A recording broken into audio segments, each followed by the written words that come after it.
Sir, ఏపీలో ఇటు మహాకూటమి, ఆ మహాకూటమిలో జనసేన, టీడీపీ, బీజేపీ సంయుక్తంగా ముందుకు వెళ్తా ఉంది అసెంబ్లీ ఎలక్షన్ లో.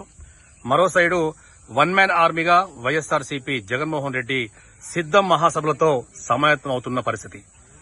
ఇక్కడ మహాకూటమి రా కదలిరా అంటూ ఓటర్ని, కార్యకర్తలను ఉత్తేజపరుస్తా ఉంది. సో ఈ నేపథ్యంలో ఆంధ్రప్రదేశ్లో రాబోయే ముఖ్యమంత్రి ఎవరైతే బాగుంటుంది? ఒకటి సార్, మనము కూడా తెలుగు వాళ్ళలాగా మనం కూడా వాళ్ళ గురించి ఆలోచించవలసిన బాధ్యత కూడా మనకు ఉంది. ఎందుకంటే ఇన్ని రోజులు వాళ్ళు మనం కలిసే ఉన్నాం. కానీ మనం ఇన్ని రోజులు ఏమో అనుకున్నామంటే ఆంధ్ర ప్రాంత నాయకులు మహా తెలివైన వారు అనుకున్నాం కానీ వాళ్ళని చూస్తూ ఉంటే పాపం వాళ్ళకు కూడా ఇప్పటి వరకు కూడా సరైన నాయకత్వం అనేది లేకపోవడం చాలా బాధాకరం. ఇప్పుడు మీకు జగన్మోహన్ రెడ్డి గారి నాయకత్వాన్ని 5 సంవత్సరాలు మనం చూసినాం. కానీ సార్, ఒకటి అభివృద్ధి కావాలంటే వాళ్ళకి ఇప్పటి వరకు కూడా ఒక క్యాపిటల్ సిటీ లేదు. వాళ్ళకు 3 రాజధానులు అని చెప్పని ప్రజలను కన్ఫ్యూజ్ చేస్తూ ఉన్నాడు.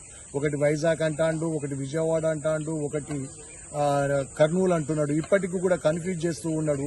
మీకు ప్రపంచ దేశాలకెళ్లి పెట్టుబడులు పెట్టాలన్నా కూడా మీకు ఒక క్యాపిటల్ సిటీ అనేది లేకపోతే, ఆ క్యాపిటల్ సిటీకి ఒక ఎయిర్పోర్ట్ అనేది లేకపోతే వాళ్ళు 1000 కోట్ల రూపాయలు తీసుకొచ్చి ఎక్కడ పెట్టుబడి పెడతారు, ఎక్కడ చేస్తారు, ఎక్కడ కూడా మీకు అభివృద్ధి అనేది జరుగుతుంది.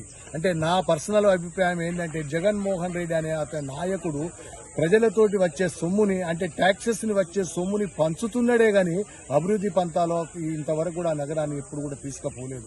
ఆ డబ్బులని పంచి వాలంటీర్ల ద్వారా పంచుతున్నాడు. కానీ ఎక్కడ కూడా ఒక తట్టడంత మట్టి పోసినట్టు కానివ్వండి, ఒక సిమెంట్ బస్తా కలిపి ఏదైనా కన్స్ట్రక్షన్ చేసినట్టు కానీ ఇంతవరకు కూడా ఎక్కడ కూడా జరగలేదు. అంటే ఏది ఏమైనా కూడా సార్, మనం చూసినాం, గతంలో కూడా చూసినాం. చంద్రబాబు నాయుడు అనే నాయకుడు కూడా ఒక గొప్ప నాయకుడు. అతని లోపల కొంత అభివృద్ధి అనేది జరిగింది. అంటే ఏ నాయకుని కూడా కొంత విమర్శ అనేది ఉంటుంది. ఇవాళ మనకు సమైక్య ఆంధ్ర ఉన్నప్పుడు కూడా మన ఆంధ్రను, మన తెలంగాణను కూడా కొంత అభివృద్ధి బాటలు నడిపడానికి జగన్మోహన్ రెడ్డి, అది మన చంద్రబాబు నాయుడు పాత్ర కూడా కొంత పాత్ర ఉన్నది. కానీ ఈ రోజు కూడా వాళ్ళు ఇచ్చే కూటమి కూడా ఇవాళ బీజేపీ ఒక అత్యుత్తమైన స్థానంలో ఉన్న మోడీ గారు కానివ్వండి, తర్వాత చంద్రబాబు నాయుడు కానివ్వండి, పవన్ కళ్యాణ్ కూడా వాళ్ళు ఒక స్పష్టమైన ఎజెండా తోటి ముందుకు పోతూ ఉన్నారు. ఏం జరిగినా కూడా మన పక్క రాష్ట్రం కూడా అభివృద్ధి చెందాలని చెప్పని వాళ్ళకి పాపం ఇప్పటి వరకు కూడా స్వతంత్రం వచ్చిన కాడి నుంచి కూడా వాళ్ళకి ఇంతవరకు కూడా ఒక క్యాపిటల్ సిటీ లేదు.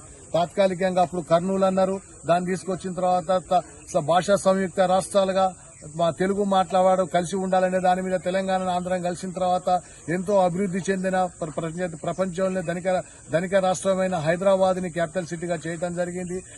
దాని ఆధ్వర్యంలో పట్టిన వాళ్ళు కూడా ఉండటం జరిగింది. మనకు విభజన జరిగిన తర్వాత కూడా ఇప్పటికీ కూడా ఒక 10 సంవత్సరాలైనా కూడా వాళ్ళు ఇప్పటి వరకు కూడా వాళ్ళకు క్యాపిటల్ సిటీ లేకపోవటం, అభివృద్ధి పంతాల్లో వాళ్ళు చాలా వెనుకబడి ఉన్నారు. కాబట్టి వాళ్ళకు ఒక స్పష్టమైన నాయకుడు, ఒక స్పష్టమైన ఎజెండా తోటి వస్తున్న నాయకత్వాన్ని వాళ్ళు బలపరిచి ఒక మంచి నిర్ణయం తీసుకుంటారని చెప్పి నేను మీ టీవీ ఛానల్ ద్వారా విజ్ఞప్తి చేస్తున్నాను.